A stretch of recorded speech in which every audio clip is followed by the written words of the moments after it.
लड़का भी हवा दला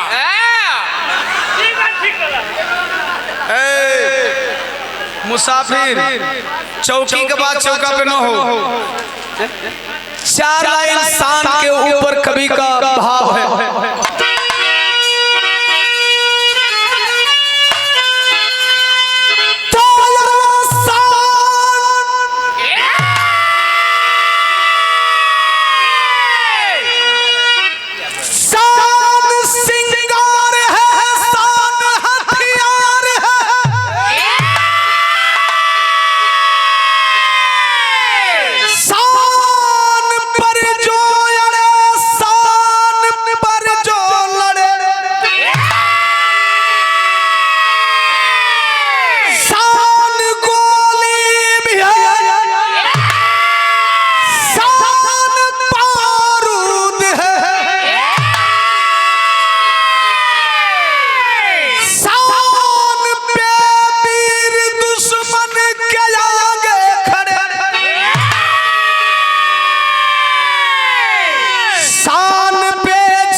सत दीवाना भी करता नमन।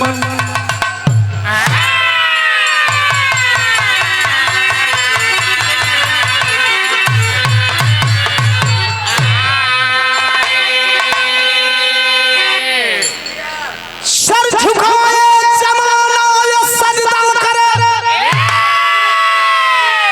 और सत सत दीवाना है करता नमन।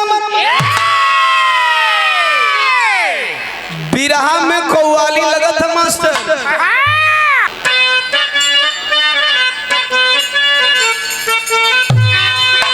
कोनो आसी कहा था अरे दिल लगा कर यूं दिल से न खेलो, अरे दिल लगा कर यूं दिल से न खेलो, मेरा दिल ये खिलौना नहीं है। दिल लगा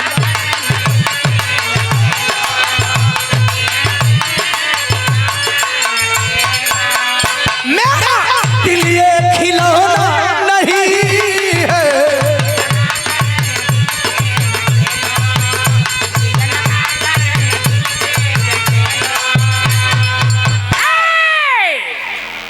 तरजिया में तनी ताकी लगल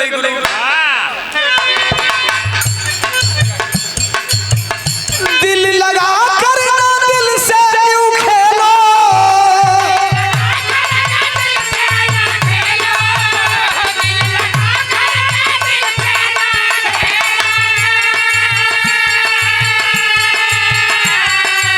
अरे मेरा दिल ये खिलौना नहीं है।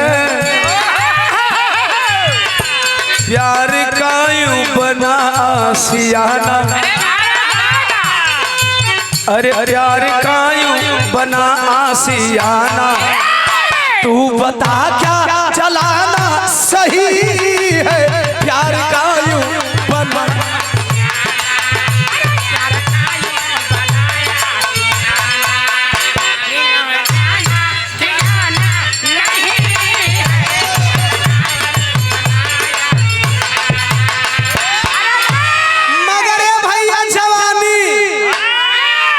जवानी कैसन जवन चढ़ल त लौकल नहीं। उ जवानी कैसन की चढ़ल साला खपड़ा पर ढेला न मारा। बिरहा में कवि जी लिखत हो वो जवानी, अरे जवानी नहीं है। ओ जवानी जवानी नहीं है। ओ जवानी जवानी नहीं है जिसमें कोई रवानी नहीं है। ओ ओ जवानी जवानी नहीं। जोरदार ताली। कोई अरे जिसमें कोई जवानी नहीं है, ओ जवानी अगर वो जवानी जवानी नहीं है,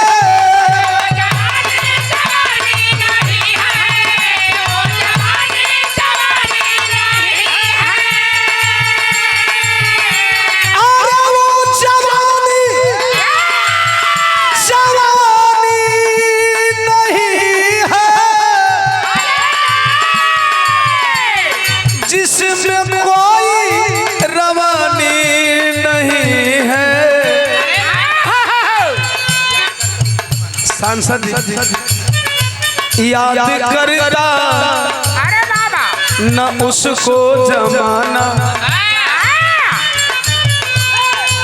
अरे याद करता न उसको जमाना, अरे जिसकी कोई कहानी नहीं है, याद करता न उसको जमाना, जिसकी कोई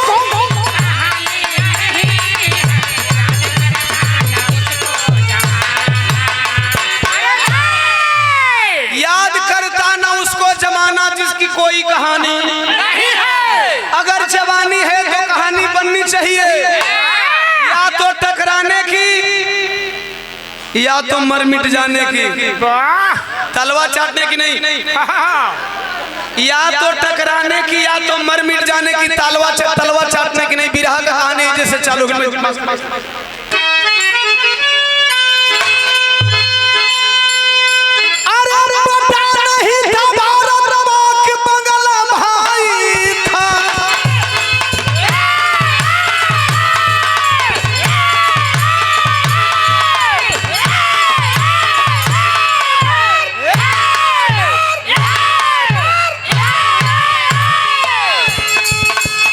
अमन से रहते हिंदू मुस्लिम सिख ईसाई थे,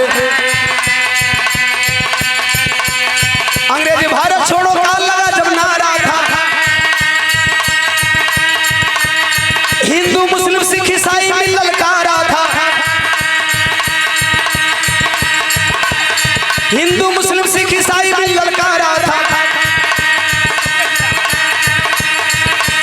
सोनीपत जिला राज की कहानी है, सोनीपत राज हरियाणा की कहानी है।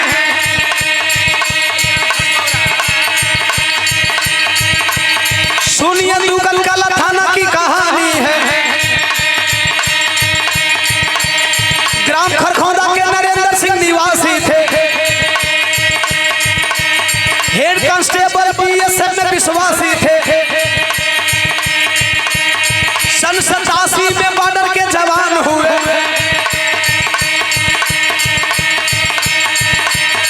मोहित अंकल संतोष से 2 लाल हुए,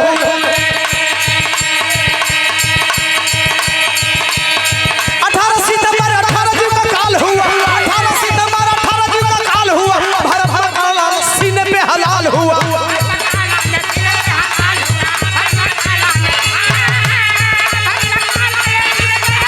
और जोरदार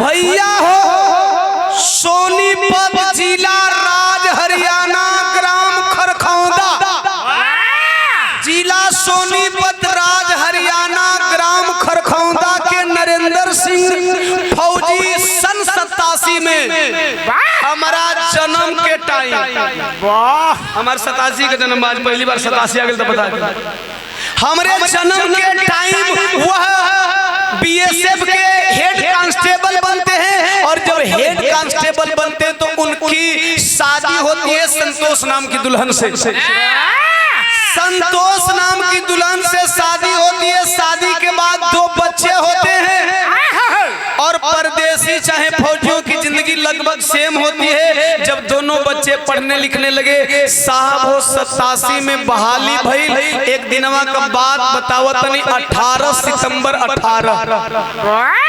18 सितंबर 18 का दोनों बचवा बहुत बड़ा बड़ा हो गए, गैलन अचानक बॉर्डर पर उनकर कमान कटल। और जब बॉर्डर पे कमान कटल तो उनका मन में आयल कि दुल्हनिया घरवा ही हो। खाली नरेंद्र सिंह का नाम है बाबू। हर फौजिन का जब बॉर्डर पे कमान कटेला तो माई से हाल चाल करिया, बाबू से हाल चाल करिया, दुल्हन से हाल चाल करिया, बचवा बढ़िया से पढ़िए बॉर्डर पर जाते ही आए हाय। बॉर्डर पे जाने से पहले फौजी नरेंद्र सिंह लगाते हैं फोन अपनी बीबी संतोष को। और जब संतोष के फोनवा लगोला तरज बदल गई।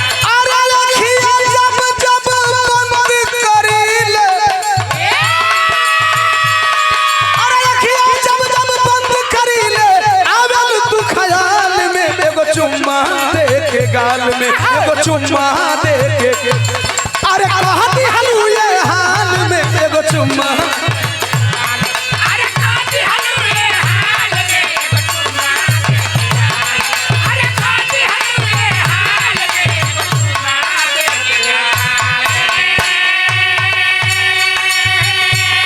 अरे जाए से पहले बॉर्डरवा पे, जाए से पहले बॉर्डरवा पे फोन लगवल घरवा पे,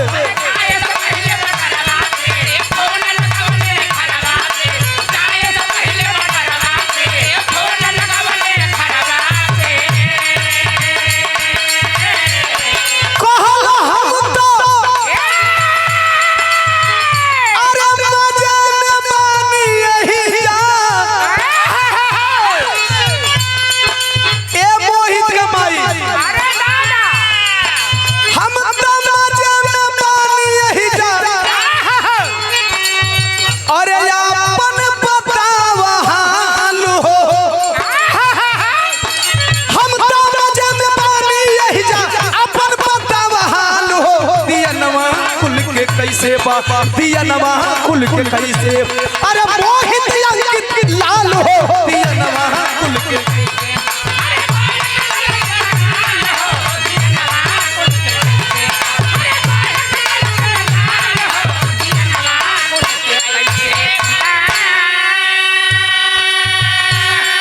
कहो तुनु बचवा कैसे बड़ो ए संतोष मोहित और अंकित कैसे बड़ा संतोष माई बतावत है।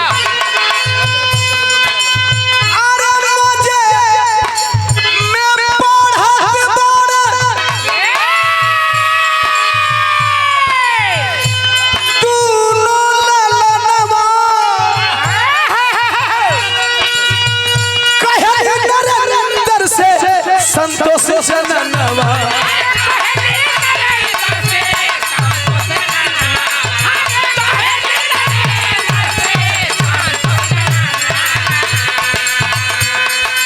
सब ठीक ठाक बा।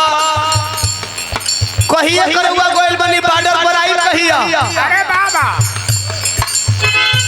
बोले नरेंद्र अरे आइब घरवा, अरे बोले नरेंद्र आइब घरवा छुट्टी ले तत्काल हो दिया नवा कुल के कैसे बा दिया नवा कुल के कैसे, अरे मोहित अंकित लाल हो दिया नवा,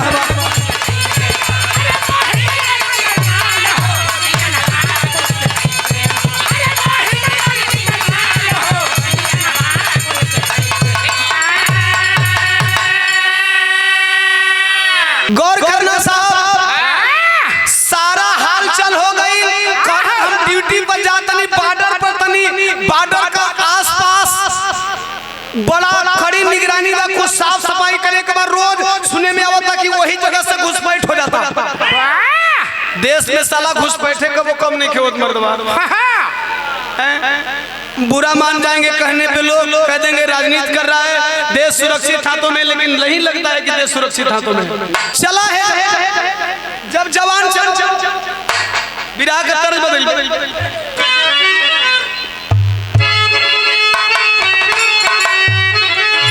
गीतिया बाया कुंडा मिलल दौड़वा मिलल सुहागवा मिलल ये भौजी। अरे तो कुंडा मिलल दौड़वा मिलल सुहागवा मिलल ये भौजी। अरे रतिया से जरिया पनी दो न आवे मऊगवा मिलल भौजी।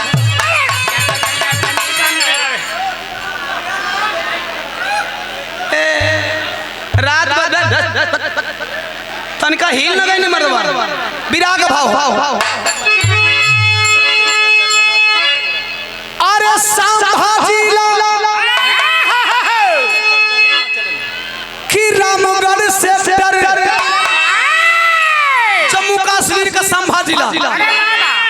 अरे संभाजीला रामगढ़ सेक्टर। अरे दरम्यानवा चलल हो हीरावा। अरे सरकंडा के काटे रे खातिर। अरे सरकंडा के काटे खातिर तूफानवा चलल हो हीरावा।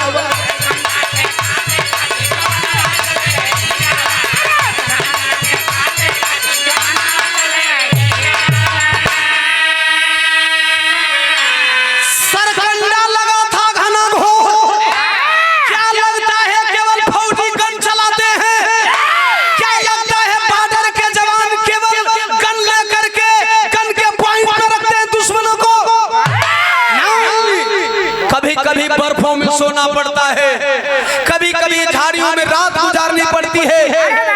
जिन झाड़ियों की खड़खड़ाहट से आपकी फट जाए, कभी कभी वहां सोना पड़ता है। साहब सरकंडा की सफाई करने चले कुछ जवान, क्योंकि उसी सरकंडे के रास्ते बॉर्डर पे लगातार घुसपैठ हो रहा था। अचानक चले जवान कै बजे? अरे 10:40 सुबह की समैया।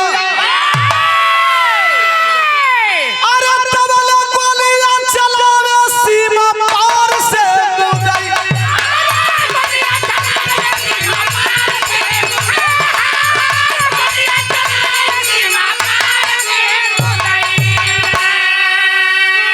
अरे अलग पोजीशन लेवे। अरे अलग पोजीशन लेवे। चलल हो बीरावा। अरे सरकंडा के काटे खातिर जब चलल हो।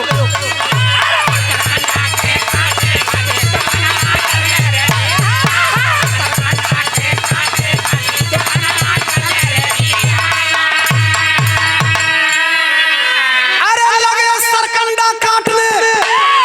सरकंडा काटने लगे, खर खर खर खर खर खर खर खर की आवाज आने लगी। तब तक से सीमा पार पाकिस्तान से तर गोलियां बरसने लगी। पाकिस्तान से सीमा पार से गोलियां बरस रही है। और जब गोलियां बरसने लगी, आवाज लगाए नरेंद्र सिंह भागो, अपने अपने जगह पे पोजीशन लो। जाकर के सभी लोग झाड़ियों में छुट गए। जब झाड़ियों में छुपे तो वही सरकंडवा में सबसे अगला फ्रंट पर छुपल होगा। उधर से गोली बरस रही है, सब लोग साइलेंट मोड में है। साहब शेर के ज्यादा टाइम तक सुता के कोई नहीं रख सकेला। गोली बरस रही थी, मारा छलांग, बॉर्डर के करीब वाले सरकंडे में घुस गया। और जब सरकंडे में घुसा है, कहलस अभिमन्यु से नहीं सरवा, कोनो न कोनो गोलियां आके लगी तो कुछ हम ही रिएक्शन कर दें। का रिएक्शन करता मास्टर तरज बदल गया।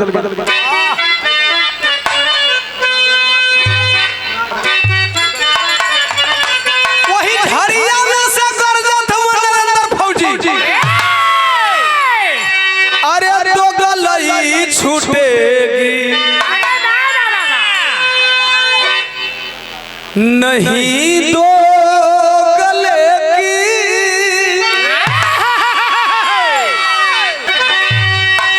अरे तो गलई छूटेगी। अरे तो गलई छूटेगी नहीं दो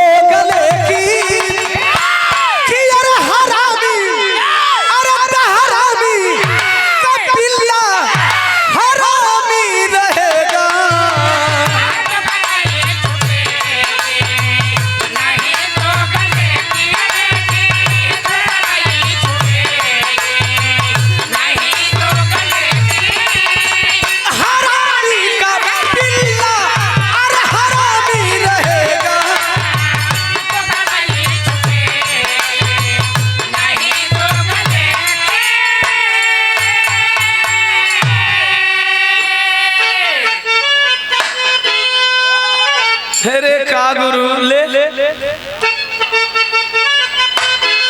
अरे तो गलाई छुटा नहीं तो गला की हरामी का पिल्ला अरे हरामी रहेगा सिंह किंग बन कर अरे नरेंद्र है घर जा सिंह किंग बन कर अरे नरेंद्र है घर जा अरे शेरों का बच्चा किधर ना सहेगा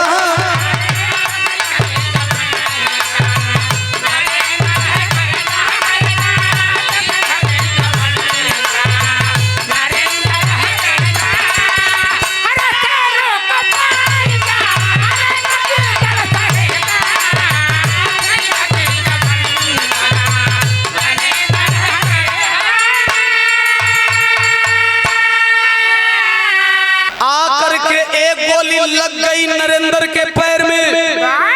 जब नरेंद्र के पैर में गोलियां लगल हो नरेंद्र सिंह वही सरकंडवा में गिर गईलन। आज जब गिरलन तब बेसुध शरीरिया यही तरह पड़ल हो कटवा का करीबवा हो साहब हो करीब करीब पूरा शाम हो गई। धीरे धीरे जब गोली के बौछार बन गई तो जितना बाकी उनकर संगतिया रहलन भाग गईलन और नरेंद्र सिंह मिललन। जे वही किरण डूबे का टाइम भइल, किरण डूबला के बाद जब बॉर्डर पर थोड़ा सा शांति भयल तब तक से लगा रहे थे साहब फेरा अंग्रेज आतंकवादी और आतंकवादी फेरा लगाते लगाते अचानक उस नरेंद्र सिंह के पैर को देख लिए। बेहोश गिरे हुए नरेंद्र सिंह को पकड़ करके खींच करके अपने बॉर्डर में पाकिस्तान लेकर के चले गए। माफी चाहता हूँ। आखिर ये घुसपैठी आते हैं क्यों इंडिया में, और घुसपैठी आते हैं तो इनको हम मार कर खत्म क्यों नहीं करते? साला ऑपरेशन सिंदूर अधूरे रह गया। उधर जाऊंगा तो टाइम अलग शॉर्ट में मैं बता देना चाहता हूँ, समझदार लोगों के लिए इशारा काफी है। जे आधा समझे हुए असली मर्द। गौर करना साहब, जब ले करके अंदर चले गए कभी जी बिरहा का भाव लिखा था मतलब शैली में।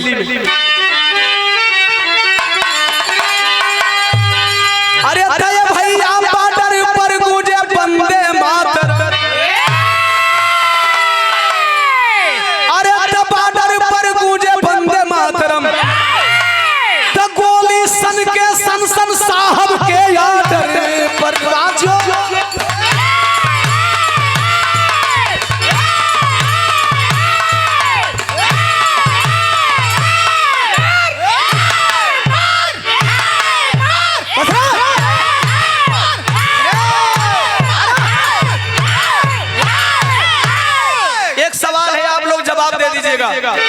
मैं सवाल कर रहा हूं, जब भारत पाक का दुश्मन है क्यों नेता आते जाते हैं?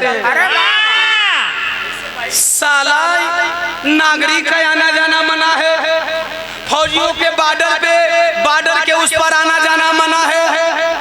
ये जन नेताजी को बैठल बने। सवाल ई बा कि जब भारत पाक का दुश्मन है क्यों नेता आते जाते हैं? कुछ ईद की सेवई खाते हैं, कुछ लोग बिरयानी खाते हैं।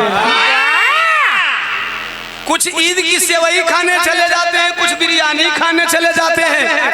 अरे कैसी दुश्मनी? केवल फौजियों से दुश्मनी, देश के नागरिकों से दुश्मनी, तो कहीं नेता मिल करके तो दुश्मनी नहीं करा रहे भाई। सोचने वाला मुद्दा है। अच्छा अब एक कहीं बतिया के हमन को खोल के केतनो समझा जा साहब ना रहुओ समझाओ तने हम समझाओ तनी ई पब्लिकवा जान गेल कि हमको हद के ई कुल लाल झक्कड़ हूं है ना। ई बुझत हवन कि रियली फाइनली क्या मैं बता दूं। अच्छा सांसद साहब की बातों को मैं क्लियर करूंगा, उन्हें पता है कि मैं बोलूंगा तो दीवाना जरूर कुछ अलग बताएगा। सवाल ये है कि साहब जो सत्ता में होते हैं वही विदेश जाते हैं, और खास तौर से वहां जाते हैं जहां से बनती नहीं है। चूंकि अगर विपक्ष होगा तो उसे वीजा ही पास नहीं होगा, और सत्ता वाले कहेंगे हम जा रहे हैं मैत्री वाला हाथ बढ़ाने, तो ले मैत्री का हाथ बढ़े चाहे नहीं बढ़े, इन्हें चार को फौजी मारा नहीं, उन्हें बिरयानी चाप के चले। एक सवाल आपस में भारत के नेता, आपस में भारत के नेता रिश्ता जब निभाते हैं,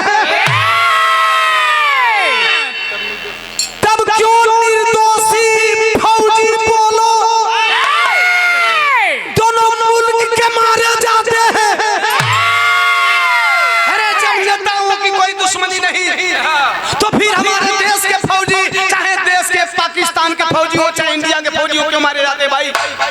और यदि दुश्मनी होता तो ये नेता बॉर्डर पे ही क्यों नहीं उड़ा दिए जाते हैं? फौजियों से पहले नेताओं को उड़ा देना चाहिए जो दुश्मनी का हाथ बढ़ाते हैं। एक बात और ध्यान से सुनना, उम्र का दीवाना का मेरा नसीहत है, राजनीति नहीं है। अरे भारतवादी नींद से जागो, जागना पड़ेगा, आपको समझना पड़ेगा राजनेताओं की नीति को। हिंदू मुसलमान सिख ईसाई यही तो चल रहा है, ससुरा देश में चल क्या रहा है? और आप सुन लेना, क्या अंग्रेज से हम लड़े थे तो इस देश में हिंदू मुस्लिम सिख ईसाई नहीं थे? अरे बाबा, लेकिन हम भाई भाई थे। आखिर किसने बांटा, क्यों बांटा? आपको बहलाने के लिए, आपको फुसलाने के लिए, कभी हिंदू के नाम पे वोट, कभी मुसलमान के नाम पे वोट, कभी धर्म के नाम पे वोट, कभी जात के नाम पे वोट। क्या कभी भारत के किसी नेता ने शिक्षा के नाम पे वोट मांगी है? क्या भारत के किसी भी नेता ने बेरोजगारी के नाम पे वोट मांगी है? क्या देश का दुर्भाग्य है, जब जब हिंदू धर्म के ठेकेदार सत्ता में आते हैं तब ये हिंदू धर्म खतरा में हो जाता है। चला आजाद मुल्क गुलाम था, उस टाइम हमारा धर्म खतरा में ही नहीं था। जब हम आजाद हो गए, हम सत्ता में हो गए, तो हमारा देश खतरा, सॉरी हमारा धर्म खतरा में हो गया। तो ध्यान से सुनना आप लोग, भारत वासी नींद से जाग जाग, भारतवासी नींद से जागो, इसमें छुपा है राज बड़ा। अरे ना देश बड़ा ना मुल्क बड़ा, ध्यान से सुनना, ना देश बड़ा ना मुल्क बड़ा, अरे सबसे बड़ा है ताज यहाँ, सबसे बड़ा है ताज यहाँ। ताज के नाम पे देश को बेच देंगे, मुल्क को बेच देंगे, लेकिन ताज चाहिए। न इनको मुल्क से मतलब है, न देश से मतलब है, न देश के नागरिक से मतलब है, न देश के बच्चों से मतलब है, न देश के भविष्य से मतलब है, न देश की बेरोजगारी से मतलब है, न देश की सुरक्षा से मतलब है। इनको सिर्फ ताज चाहिए। लेकिन आइए, इनका नुकसान कौन झेलता है? आप और हम और इन किसानों के बच्चे जो बॉर्डर पे फौजी बन करके जाते हैं। अब जब गया लेकर के बेहोशी टूटल, ए भैया दूसरे दिन का दोपहर में उन नरेंद्र सिंह अकेले वही अंग्रेज उन आतंकवादियों के बीच में घिरे हुए थे। एक आतंकवादी बोला, क्या बोला मास्टर साहब? तरह बदल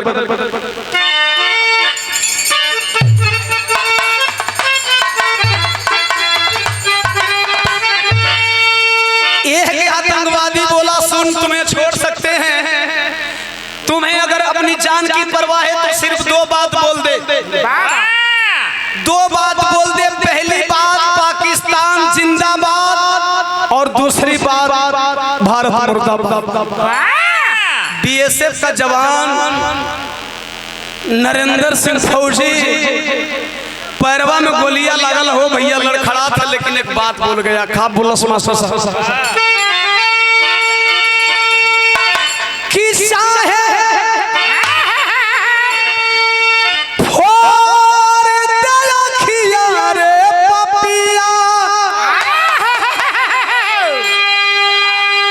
सुनो,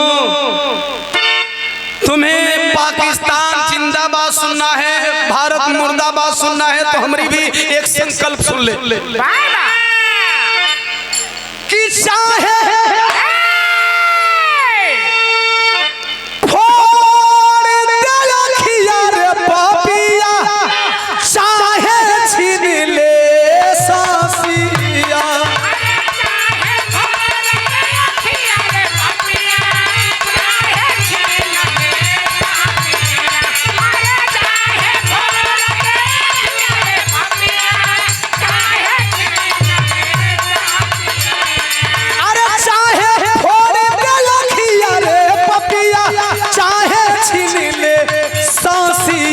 बाकी भारत जिंदा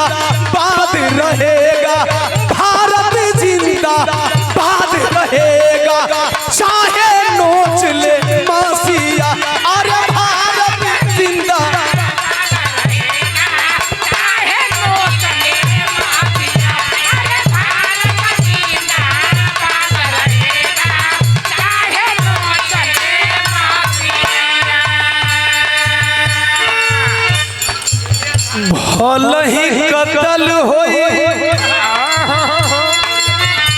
मोर गर्दनवा।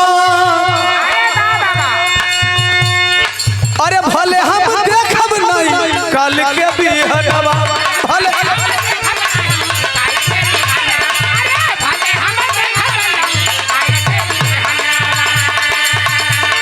अरे चाहे काटला बहिया रे पपिया,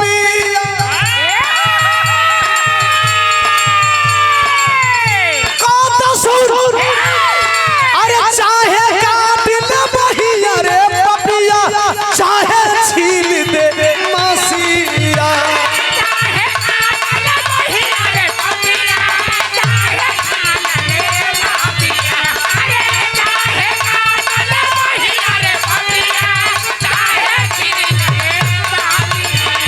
अरे चाहे काट ले बहिया रे पपिया, चाहे छील दे लासिया। अरे भारत जिंदा बात रहेगा, भारत जिंदा बात रहेगा। अरे बोटी बोटी काट ले मासी।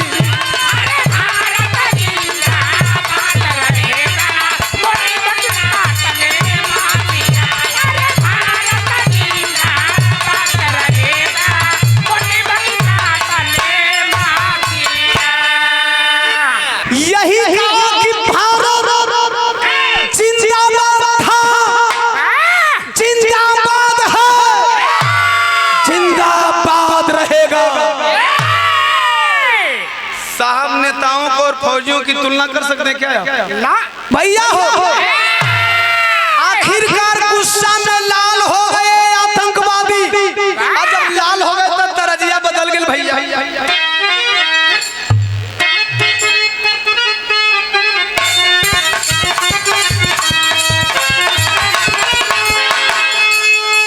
ई देखा हमरा बड़का भी आदरणीय सांसद जी के जवानी के गीत बा, हम ओकरी नन्ही गो रहलो कि अरे ससुरे से रूसाली,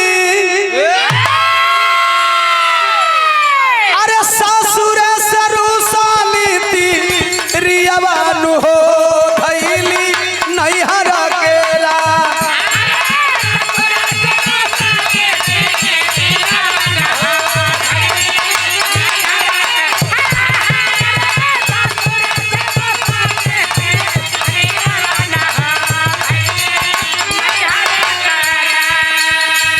अरे भैया गोलियां लागल हो, गुस्सा में लालू जवान कैलाश का। अरे करजल बघायल भयाल शेरवानु हो। करजल बघायल भयाल शेरवानु हो, घेरलस की दड़न के झुंड। अरे अरे चले बा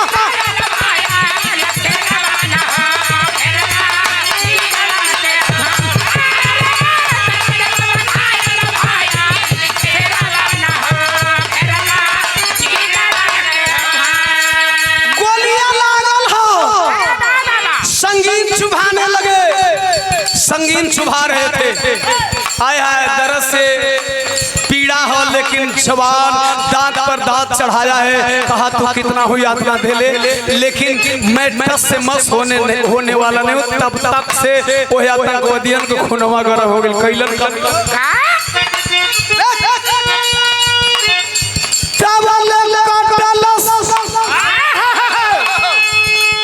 अरे कसैया पयरवानु कटलस कसैया पयरवानु हो, बीरवा भइल बाला जा। अरे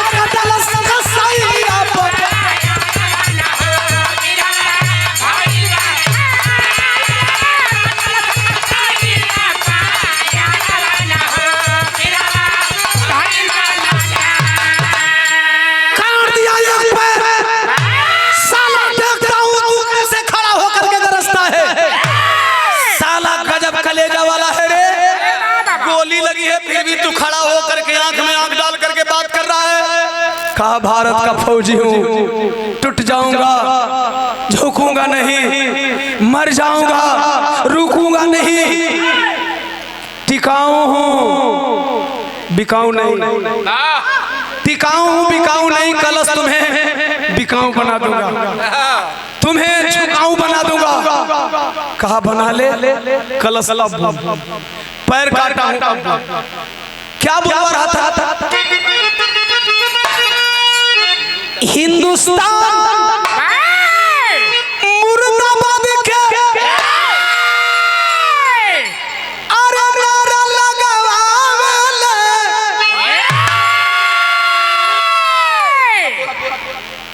अब बोल कहा कुछ और करना चाहता है, कुछ और करना चाहता है हिंदुस्तान मुर्दाबाद बुलवाने के लिए। अभी तो मेरी जुबान हिंदुस्तान मुर्दाबाद के नाम पे नहीं खुलेगी, फिर भी हिंदू ने पैर काटा है। मैं लेट गया हूँ, धरती माँ के गोद में सोया हूँ, फिर भी कहूँगा हिंदुस्तान जिंदाबाद था, जिंदाबाद है, जिंदाबाद रहेगा। साला पाकिस्तानी घेर के गीदड़ की तरह तमाशा देख रहे हैं। अब एगो पाकिस्तानी कलश इशारे ऐसे ना मानी तवले, अरे चिरके शरीरिया से खूनवा बहावे,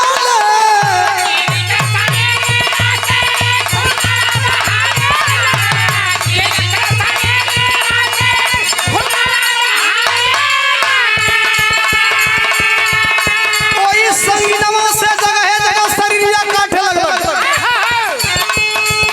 अरे तब बरस नया खिया से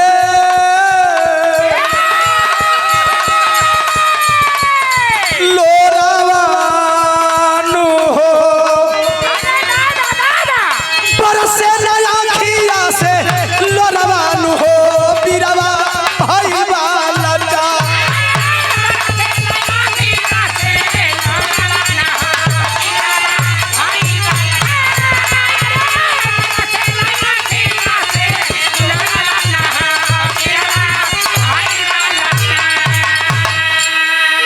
साहब मैं ये बात क्यों बता रहा हूँ कि समझ लेना देश के नेता कैसे होते हैं और देश के फौजी कैसे होते हैं। पैर काट दिया, संगीन चुभा रहा है बदन में, जगह जगह पे चीर रहा है, खून का फव्वारा चल रहा है, लेकिन वह जवान टस से मस होने का नाम नहीं ले रहा है। दोपहर से चीरते चीरते तड़पाते तड़पाते शाम कर दिए 6 बजे, लेकिन सांसें चल रही थी, लेकिन एक बार भी जुबान से पाकिस्तान जिंदाबाद और भारत मुर्दाबाद का नारा नहीं निकला। एक बार ऐसे सपूत के नाम पे ओम प्रकाश दीवाना नतमस्तक हो जाता है। हम चाहेंगे कि इस सपूत के नाम पे जोरदार ताली होनी चाहिए।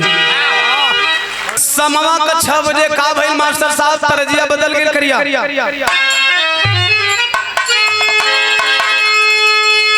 क्या वो कौन गीत बा?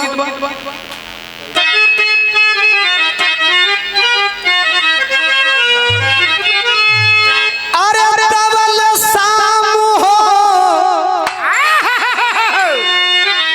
ते मारी रे दिहले,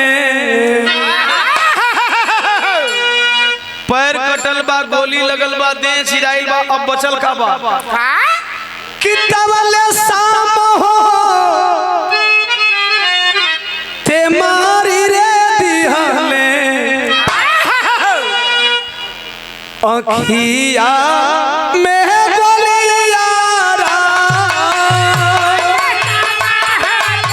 मारी रे दिहले,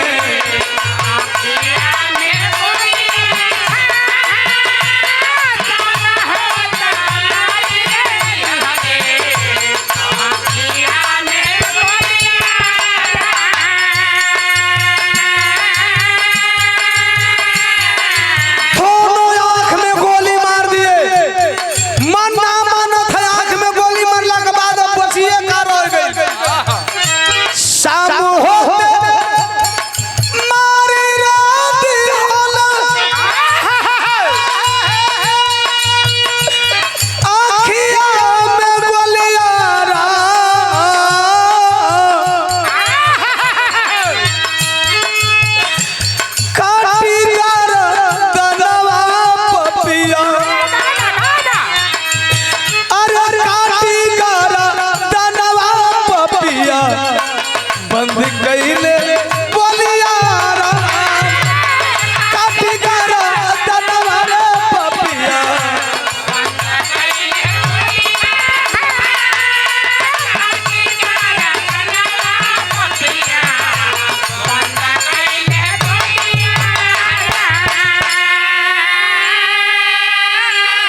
मारने के बाद क्या बचा था, लेकिन गुस्से में लाल वो सारे पाकिस्तानी आतंकवादी गर्दन काट रहे थे। मरने के बाद क्या सारे तुम इनकाउंटर कर रहे हो, अभी गर्दन काटने के बाद भी मन नहीं माना। ऐसी हैवानियत नहीं होनी चाहिए इंसान के अंदर। इसके बाद क्या क्या क्या कि जहां से धागा के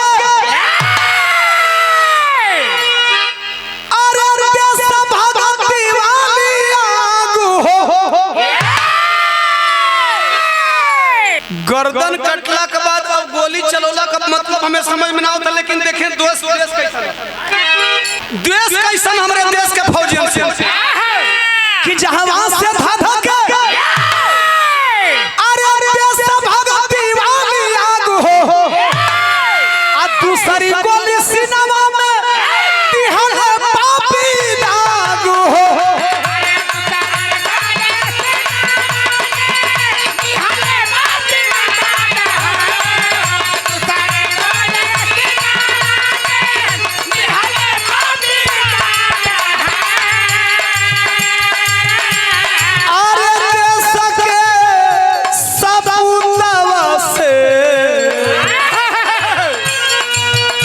खेले खून के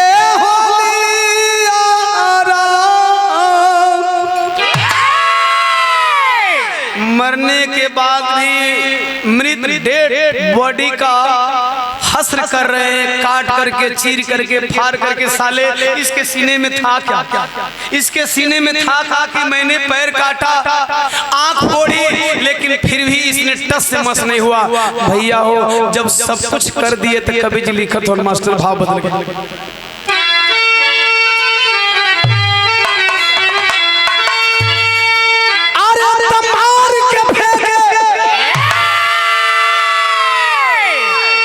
सीमा पार शैतान यही हिंदुस्तानवा में अरे मार के फेंके सीमा पार शैतानवा हिंदुस्तानवा में अरे लाश मिलल तब चलवा तूफानवा हिंदुस्तानवा में।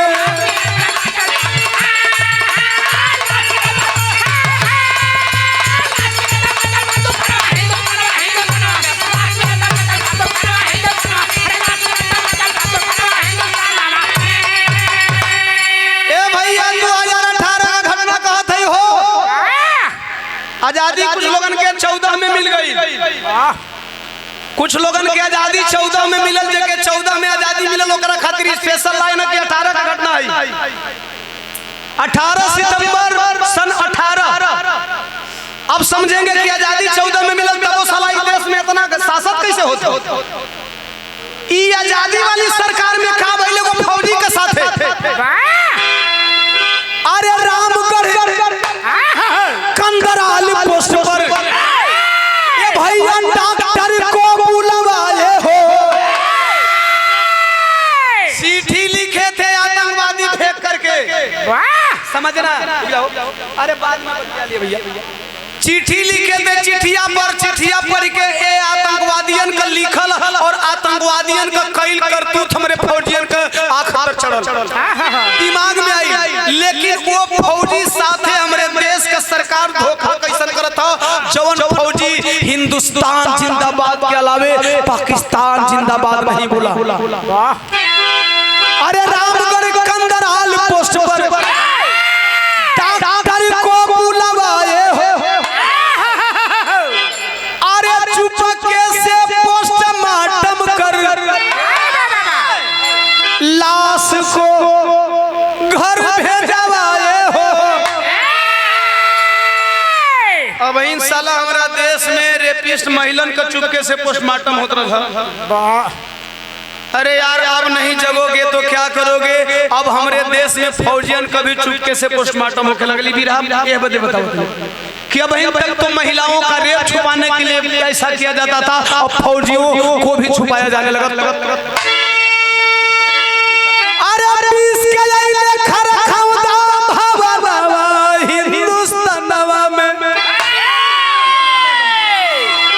अरे गम में गमगिन धरती गगनवा हिंदुस्तानवा में। भैया हो जब लाश घरे आई दुल्हिया के खाली एक ही बात याद है, जब समनवा अपना बचवन के साथे माई अपना मरल सैया का लसिया देखे चलल तो एक ही क्वेश्चन करत है। मास्टर कौन क्वेश्चन करे?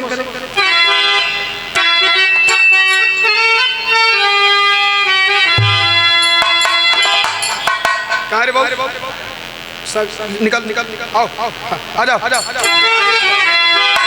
तरजी बजर पार आईली हो,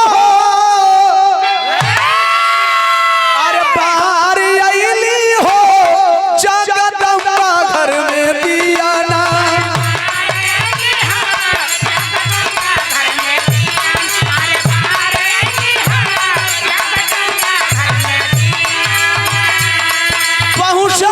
से कहीं सवाल है, खाली इतने बता दो। खोल देता हो,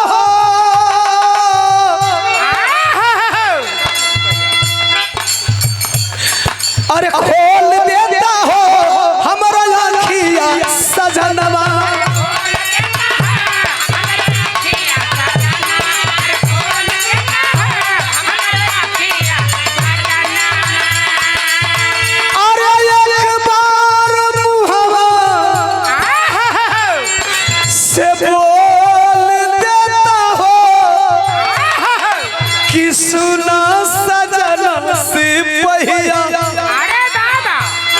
अरे खोल देता हो अखिया सजना सिपहिया।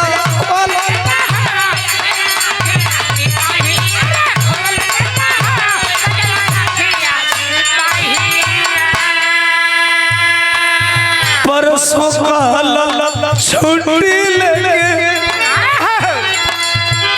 अरे आइब जल्दी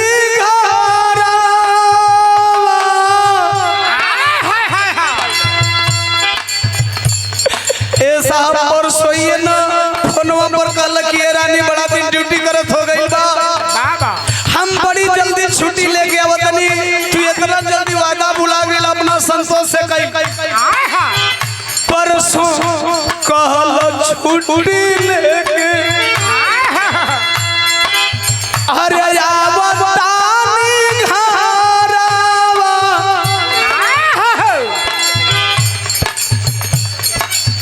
ओढ़ी के गईला कहवा सैया चदरवा, ओढ़ी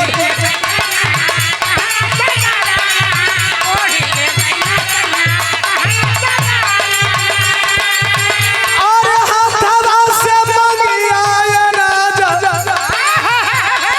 अरे हाथवा से मंगिया हमर ढोल देता हो सुना अखिया सजनवा। अरे खोल देता हो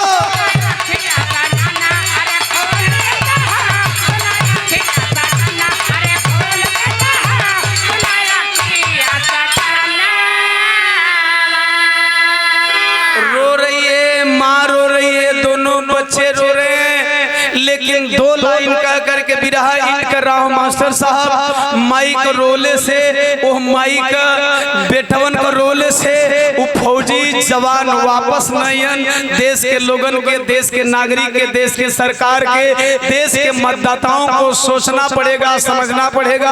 आल्हा में कबीर जी भाव लिखत इतना मौत के बाद भी दो लाइन आप लोगन का दिल के चीर दे। कौन लाइन मास्टर? एगो बड़ी जो है तनी अरे तब प्रणवा से प्यारा,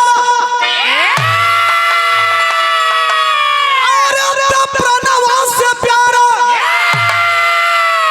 यही वतनवा के सनवा भैया।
दोनों बच्चे रो रहे थे जिन बच्चों को पढ़ाने का ख्वाब फौजी बाप देखा था साहब। दोनों बच्चे रो रहे थे, लाश जलाई जा रही थी, देश के भड़वा मीडिया वाले पहुंच गए। वाह, हमको नहीं लगता बिहार में मीडिया वालों को हमसे पहले किसी ने घेरा।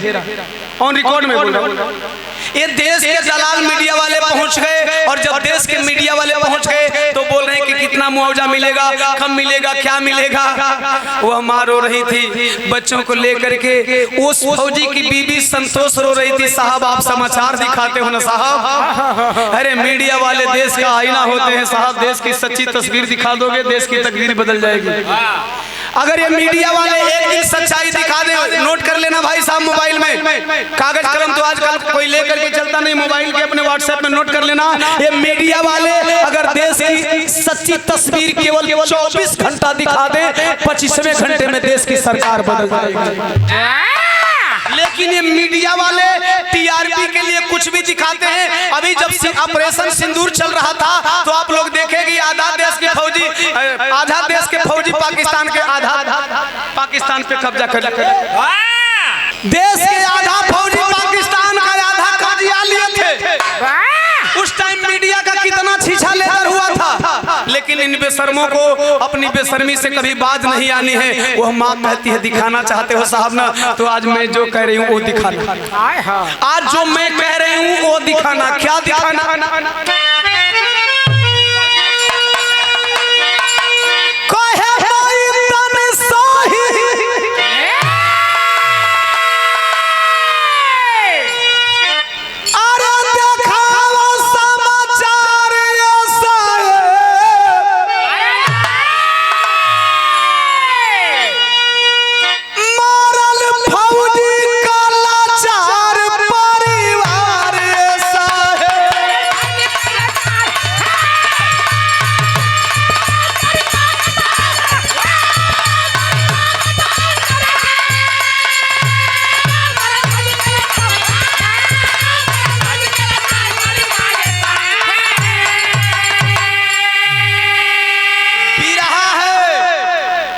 कड़वा है, सच है, कड़वा है। उस विधवा फौजी की दुल्हन का सच कड़वा लगने लगा मीडिया वालों को। ये साहब एक बात और दिखा दो जमाने को, एक बात और जमाने को दिखा दो। क्या क्या क्या मरला पर सरकार करे। आदरणीय हम लोग के गार्जियन सांसद जी बैठे हुए हैं, हम जो दर्द बताने जा रहे हैं संसद जी महसूस कर सकते हैं। हम पब्लिक महसूस करें या न करें, आप कहीं ना कहीं महसूस करेंगे। अगर आप महसूस नहीं किए होते साहब तो आज फिर दोबारा समाजवादी पार्टी से आप सांसद नहीं होते। ये आपके महसूसियत का ये हस्र है। हम कोई वो नहीं है, हम कहीं भी जाएं लगा जब हमें हक नहीं मिला तो हम जब अपने परिवार में अपने घर में होते हैं तो ये बातें तय करती है कि हम अपना हक के लिए लड़ रहे थे, हक नहीं मिला तो हम दोबारा अलग लड़ाई छेड़ेंगे, जीरो से शुरुआत करेंगे। आपने जीरो से शुरुआत की और फिर हीरो बनो। यही सत्य है साहब, सत्य यही है। जरा सुनेंगे, हम आसानी से गा रहे हैं, आप आसानी से बैठे हैं, हम आसानी से आजादी की आबो हवा में सांस ले रहे हैं, तो हमारा यह रोम रोम कर्जदार है उन फौजियों का, उन देश के बॉर्डर पे रहने वाले सिपाहियों का। वो दुल्हिया कलश साहब एगो सच्चाई और दिखा मरला पर सरकार करे। अरे चेतना भी वादा, अरे पिता तेरा ही सारा बदल इरादा।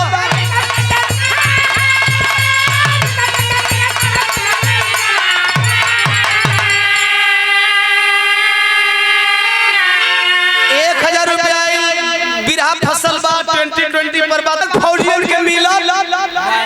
ध्यान इधर